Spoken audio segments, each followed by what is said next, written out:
Hello, welcome to Info TV, and today's Spooky Sunday, so I will be reacting to three scary videos. Shout out to Llama Arts, and I'm not gonna dilly dally, let's get into it.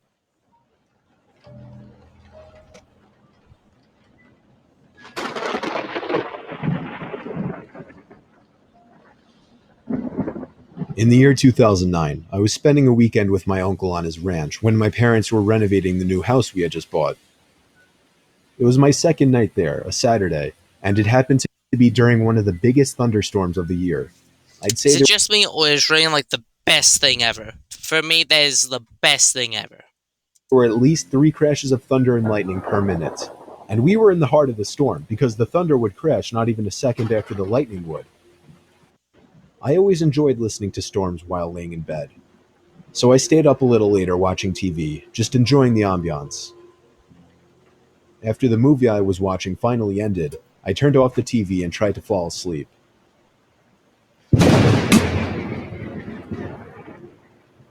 As I heard the lightning strike from outside, I could have sworn I heard some kind of metallic thud coming from outside at the same time.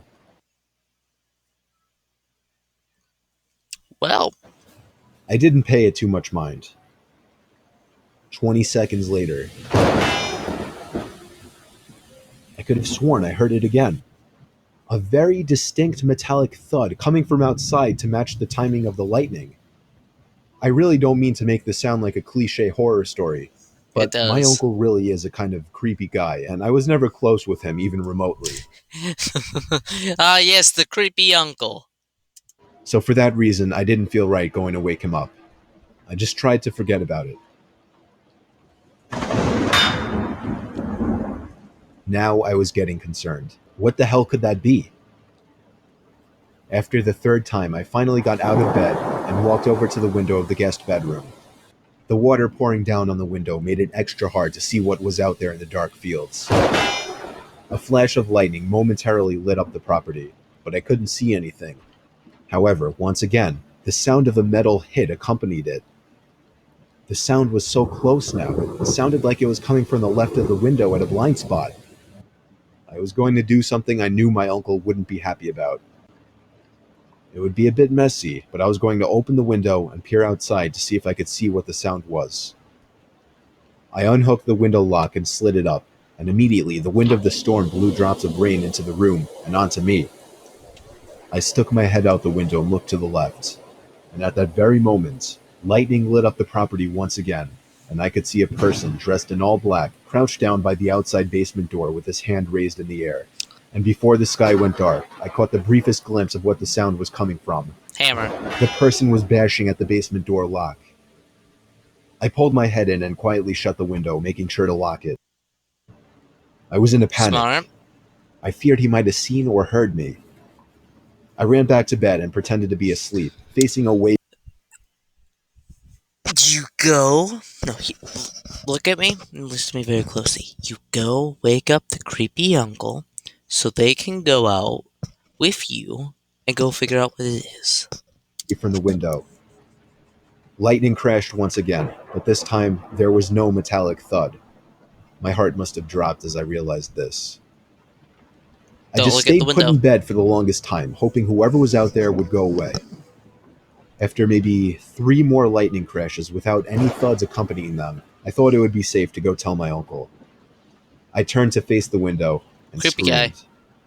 There was a figure, clear There it as is. day, standing at the window, looking in at me. I screamed as loud as I could and ran straight to my uncle's room. He went outside with his hunting rifle, with nothing on but his pajamas, not even socks. He ran around the entire property yelling like a madman, but didn't find anyone. The next morning, we were able to better see the marks on the basement door lock. It was almost bashed open. Maybe 3 or 4 more good hits would have done it, according to my uncle. He was proud of me for picking up on it. Luckily, I was out of there that same day. My uncle hasn't told us of any incidents since, so I think he's been okay. Not that we talk to him much at all. I'm grateful I stayed up a little later that night watching that movie, because I may have just stopped a robbery, or possibly much worse.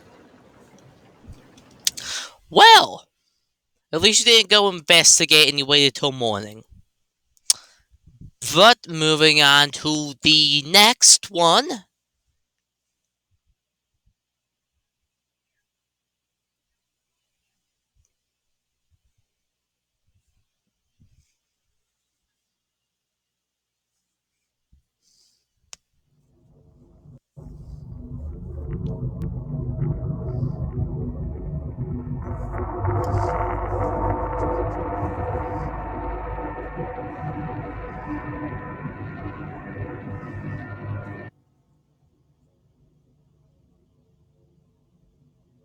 A couple weeks ago, my dad came home and pitched me a small job offer. One of his coworkers was going away for a few days and needed somebody he could trust to watch over his house. The reason my dad pitched this to me was because the man's house has a big CCTV system, basically a camera in every room, and then an operating desk where all screens could be watched on a big monitor. And I'm a computer science major, so my dad just always assumes that I know how to work anything technological. The man told my dad that he'd pay me $200 for the 2 days just to watch the house, whatever that meant. My dad drove me to the house and Means you introduced me gotta to watch the the man, house for whose 2 name doesn't days. matter. The man made it seem like he preferred I stay in the upstairs room with the monitors as opposed to roaming the house all day. That was fine with me, though. So when I wasn't eating, I was mostly just sitting in that Uh-oh. room with the TV on in the background I got and new doing schoolwork glasses. on my laptop. There. Ironically, the thing I was doing the least was keeping an eye on the monitors. Night came. I started wondering where in the house I should sleep, since surprisingly, we hadn't discussed that.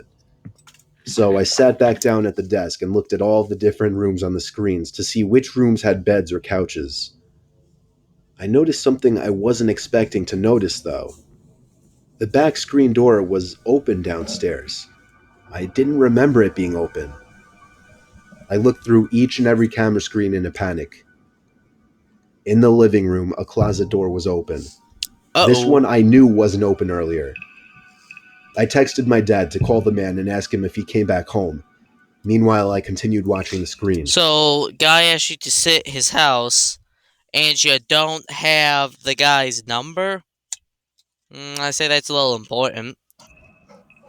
On the grainy, dark image, a tall person who resembled only a black shadow on the screen stepped out from the closet. I pulled That's my arms creepy. off the desk as I covered my mouth with my hands in shock. As I did this, however, my left elbow pulled some heavy object from the desk onto the floor, creating a big thud. The person in the Uh-oh. image very clearly moved their head up to the ceiling as a response to the noise. You done They for? went for the stairs, walking up very, very slowly, step by step. Meanwhile, I got a text back from my dad saying, "No, he's not. I just spoke to him half an hour ago. Why?" I got You're so done caught for. up in my phone texting my dad to send help that I didn't even pay attention to the monitor. There was a knock at the door. I looked at it and then the screens. The first screen I laid my eyes on was the one showing the person outside the door to the room I was in. When I remembered that door had no Don't lock, go the investigate. only thing I could think to do was jump out the window into the bushes below. I ran halfway down the block and then stopped when my dad called me. Good job to not I had him call his investigate. friend and ask him if he was expecting somebody in the house. The man said he had no relatives or friends who had his key or would ever let themselves into his home. So he called the cops and had them review the footage. I got to watch all of it, and it showed everything. From the moment the intruder broke the glass to the backyard door, to the moment I jumped out the window and him running away shortly after.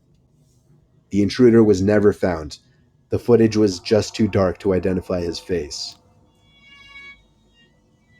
Well, that's horrifying.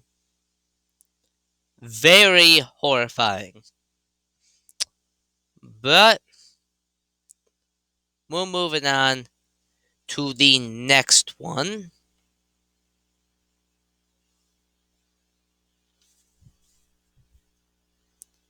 This is the final one as well.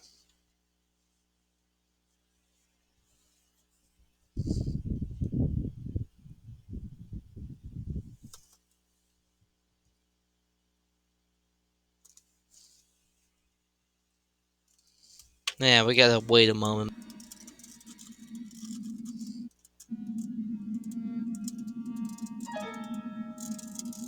3 months after I turned 16 in 2005, I got my first car, a 99 Toyota Camry.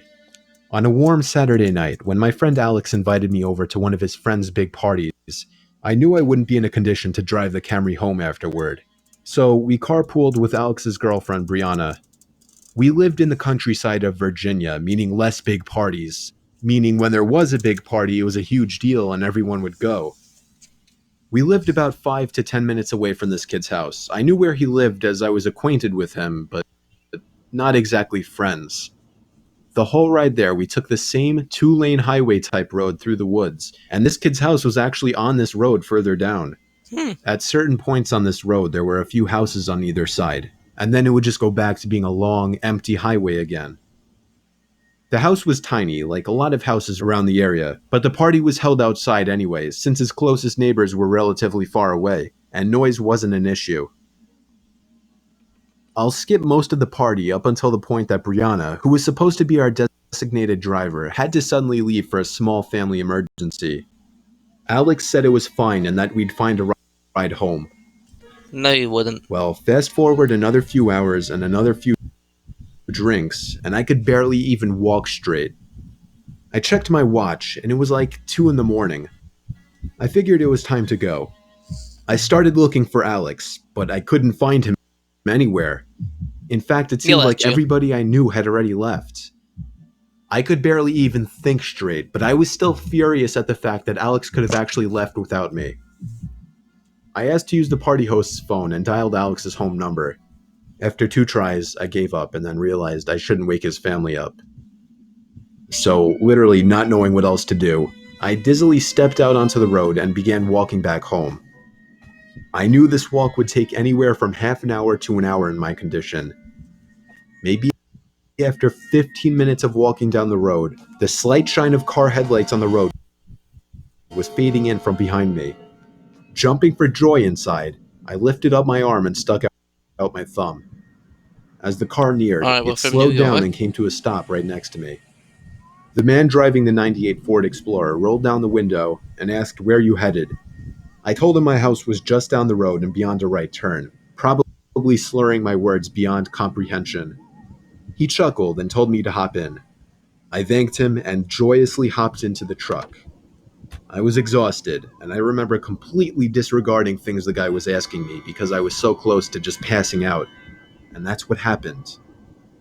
The memories of being in that truck turned to a fog, as I'm sure I passed out. Don't pass on a random person's car. That The never next ends thing I out well. remember, I woke up still in the moving truck. The guy looked at me and laughed, but didn't say anything. I looked around and realized the road we were on wasn't familiar. I nervously asked, where are we going? He then said, so what were you doing out this late anyway? As the man answered my very straightforward question with another irrelevant question, the sobering reality of the situation hit me. You can let me out anywhere, I told the man. The man responded with a firm no. I felt like throwing up as he said that. No, I really actually felt like... Yeah, throw up on him, and then while he's spiraling out of control, when the car crashes into one of the nearby trees, because both sides of the road are surrounded by trees, you then unlock your car door, you get out, and then you begin running into the forest, because he will not follow you in his car into the forest, so therefore he will have to travel on foot, and you just gotta get a good head start and run in the opposite directions. Like I was going to throw up. I started to gag as I felt more and more nauseous by the second. The man took his eyes off the road to look at me, and that's when I thought of the perfect distraction. I turned in his direction as I continued to gag, and he started to kind of lean away and slow down the car. Thankfully, I drank as much as I did, because I finally threw up and made a point of doing it all over the man's lap. Oh, no. The man yelled in frustration and stopped the car, and that's when I took it upon myself to run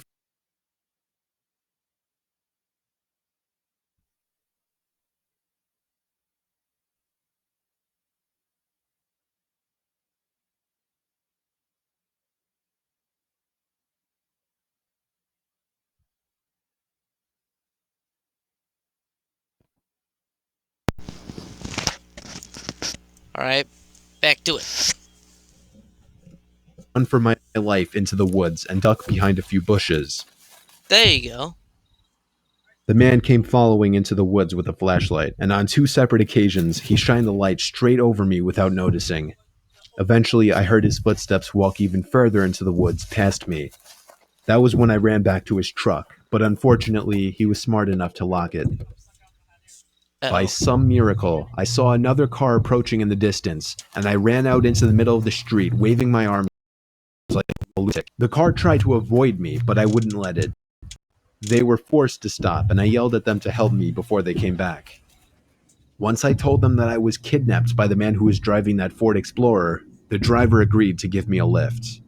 Not to the police station or anything, but to my house. I made it back safely, where I couldn't thank the driver enough. I immediately woke up my parents and told them. My dad wanted to know if I got his tag number.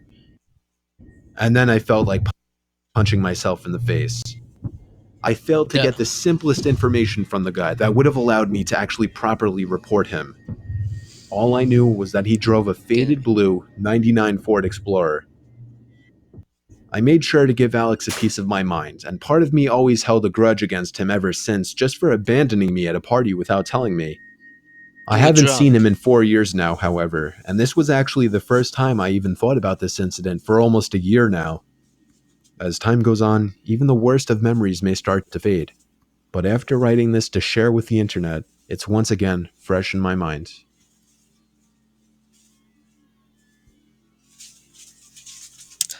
That's horrifying. At least they didn't go and investigate.